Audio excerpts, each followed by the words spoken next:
Hallelujah. जय मसीह की मेरे प्रियो। मैं परमेश्वर की उपस्थिति में आप सभी का स्वागत करती हूँ। आज हम पढ़ेंगे मत्ती रचित सुसमाचार अध्याय 25 का 31, जिसमें हम पढ़ेंगे न्याय के दिन के बारे में। तो चलिए हम बाइबल रीडिंग स्टार्ट करते हैं। न्याय का दिन, जब मनुष्य का पुत्र अपनी महिमा में आएगा और सब स्वर्गदूत उसके पास आएंगे, तो वह अपनी महिमा के सिंहासन पर विराजमान होगा और सब जातियां उसके सामने इकट्ठा की जाएगी। और जैसे चरवाहा भेड़ों को बकरियों से अलग कर देता है, वैसे ही वह उन्हें एक दूसरे से अलग करेगा। हालेलुया। वह भेड़ों को अपनी दाहिनी ओर और बकरियों को बाईं ओर खड़ा करेगा। तब राजा अपनी दाहिनी ओर वालों से कहेगा, हे मेरे पिता के धन्य लोगों, आओ उस दास के अधिकारी हो जाओ जो जगत के आदि से तुम्हारे लिए तैयार किया गया है। हालेलुया। क्योंकि मैं भूखा था और तुमने मुझे खाने को दिया, मैं प्यासा था और तुमने मुझे पानी पिलाया, मैं परदेसी था और तुमने मुझे अपने घर में ठहराया, मैं नंगा था और तुमने मुझे कपड़े पहनाए, मैं बीमार था और तुमने मेरी सुधि ली, मैं बंदी गृह में था और तुम मुझसे मिलने आए। हालेलुया।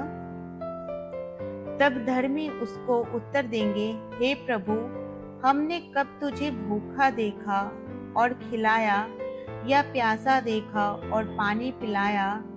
हमने कब तुझे परदेसी देखा और अपने घर में ठहराया, या नंगा देखा और कपड़े पहनाए? हमने कब तुझे बीमार या बंदी गृह में देखा और तुझसे मिलने आए? तब राजा उन्हें उत्तर देगा, मैं तुमसे सच कहता हूँ कि तुमने जो मेरे इन छोटे से छोटे भाइयों में से किसी एक के साथ किया, वह मेरे ही साथ किया। हालेलुया। तब वह बाई और बालों से कहेगा, हे श्रापित लोगों, मेरे सामने से उन अनंत आग में चले जाओ जो शैतान और उसके दूतों के लिए तैयार की गई है। क्योंकि मैं भूखा था और तुमने मुझे खाने को नहीं दिया, मैं प्यासा था और तुमने मुझे पानी नहीं पिलाया, मैं परदेसी था और तुमने मुझे अपने घर में नहीं ठहराया, मैं नंगा था और तुमने मुझे कपड़े नहीं पहनाए, मैं बीमार और बंदी गृह में था और तुमने मेरी सुधि ना ली। तब वे उत्तर देंगे, हे प्रभु, हमने तुझे कब भूखा या प्यासा या परदेसी या नंगा या बीमार या बंदी गृह में देखा और तेरी सेवा टहल ना की? तब वह उन्हें उत्तर देगा, मैं तुमसे सच कहता हूँ कि तुमने जो इन छोटे से छोटे में से किसी एक के साथ नहीं किया, वह मेरे साथ भी नहीं किया। और ये अनंत दंड भोगने, परंतु धर्मी अनंत जीवन में प्रवेश करेंगे। हालेलुया। अब हम आगे पढ़ेंगे यीशु के विरुद्ध षड्यंत्र। मत्ती 26 का, जो कहता है, जब यीशु ये सब बातें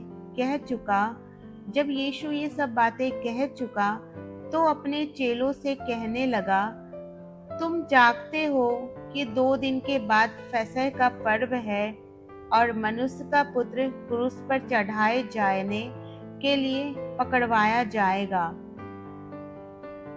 तब प्रधान याजक और प्रजा के पुरनिये काइफा नामक महायाजक के आंगन में इकट्ठा हुए और आपस में विचार करने लगे कि यीशु को छल से पकड़कर मार डाले, परंतु वे कहते थे, पर्व के समय नहीं, कहीं ऐसा ना हो कि लोगों में बलवा मच जाए।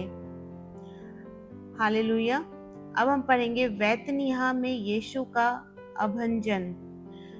जब यीशु बैतनिय्याह में शामोन कोढ़ी के घर में था, तो एक स्त्री संगमरमर के पात्र में बहुमूल्य इत्र लेकर उसके पास आई, और जब वह भोजन करने बैठा था तो उसके सिर पर उड़ेल दिया।